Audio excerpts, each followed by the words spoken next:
আজি আমাৰ কাৰ্যালয় প্ৰৱেশ অনুষ্ঠান আছে।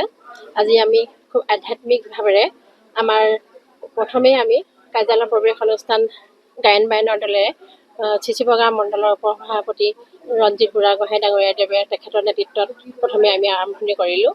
ইয়াৰ পাছতে এতিয়া আমাৰ নাম প্ৰসংগ কাৰ্যসূচী আছে। ইতিমধ্যে নাম প্ৰসংগৰ কাৰ্যসূচী আৰম্ভ হৈছে। ইয়াৰ পাছতে আছে আমাৰ দিহানাম কাৰ্যসূচী, দিহানাম দায়িত্বত আছে। তাৰ পাছতে আমাৰ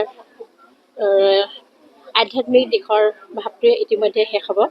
11 বজাৰ লগে লগে সন্মানীয় প্ৰধানমন্ত্ৰী ডাঙৰীয়াৰ নেতৃত্বত মন কী বাত অনুষ্ঠানটি আৰম্ভ হ'ব। তেতিয়া সেই অনুষ্ঠানত 12 নং লোকসভা সমষ্টিৰ লখিমপুৰ লোকসভা সমষ্টিৰ সাংসদ মহোদয় ইয়াত উপস্থিত থাকিব। চিচিবগাৰ ব্লকৰ বিষয়া উপস্থিত থাকিব। সমূহ বেটেনবামবাসী ৰাইজৰ লগত সমূহ দলীয় কৰ্মকৰ্তা আমি এই অনুষ্ঠানত জড়িত হৈ মন কী বাত অনুষ্ঠানটো মন কী বাত কৰিম বুলি আমি ভাবিছোঁ।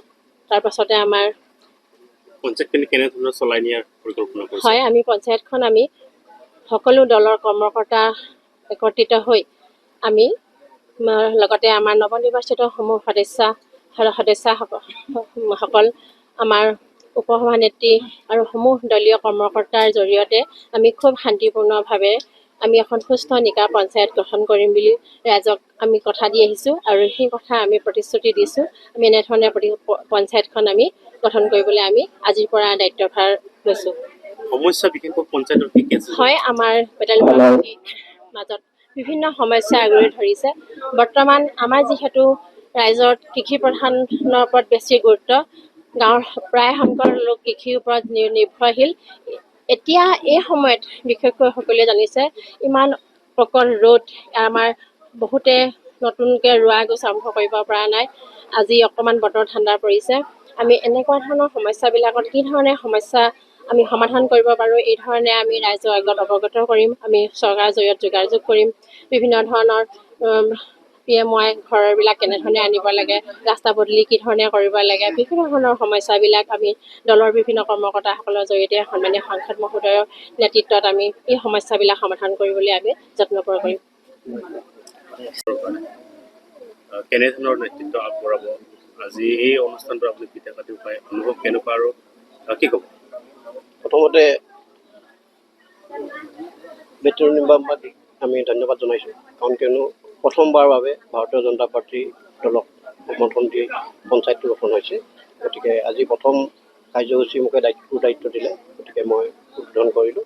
আৰু ভৱিষ্যত পৰিকল্পনা বুলি ক'লে যে আমাৰ ৰাইজৰ যি কৰণীয় কাম আছে, সেই কামখিনি কৰিবলৈ কাৰণে আমি এগৰাকী প্ৰেছিডেণ্ট, ভাইচ প্ৰেছিডেণ্ট তেখেতলোকক আমাৰ মেম্বাৰসকলক দায়িত্ব দিয়া হৈছে আৰু তেখেতলোকে যাতে সুচাৰুৰূপে ভাল কাম কৰে, আমি দলৰ ফালৰ পৰা আমাৰ সংসদ মহোদয়ৰ ফালৰ পৰা চোকা নজৰ থাকিব। কাৰণ কিয়নো আগত পঞ্চায়তবিলাকৰ দৰে এইবাৰ হয়তো জানে আপোনালোকে শূন্য সহনশীলতা দুৰ্নীতি আমাৰ মাননীয় মুখ্যমন্ত্ৰী হিমন্ত বিশ্ব শৰ্মাৰ নেতৃত্বত এই অসমত যি উন্নয়নৰ ধাৰা বলিছে, সেই ধাৰাটো যাতে বেটেনবামতো আমি বলাব পাৰোঁ, আমি চেষ্টা কৰিম।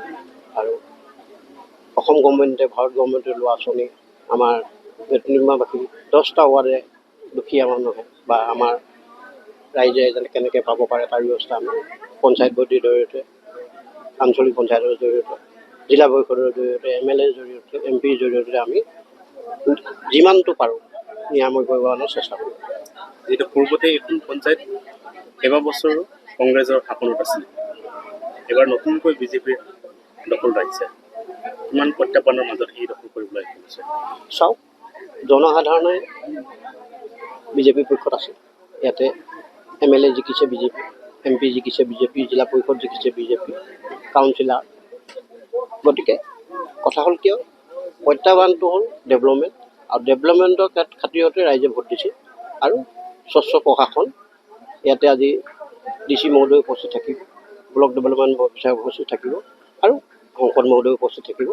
গতিকে প্ৰত্যাহ্বানটো আমাৰ অন্যায় নকৰিব, প্ৰত্যাহ্বানৰ সন্মুখীন হয় ভালকৈ কাম কৰিব আৰু ৰাইজৰ হিতৰ কাৰণে কাম কৰিব আৰু দুখীয়া মানুহৰ স্বাৰ্থতে আমি কাম কৰিম।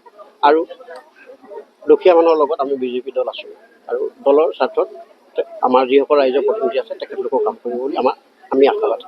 যিকোনো খবৰৰ বাবে যোগাযোগ কৰক 7099017330 লগতে 7099017110 নম্বৰত।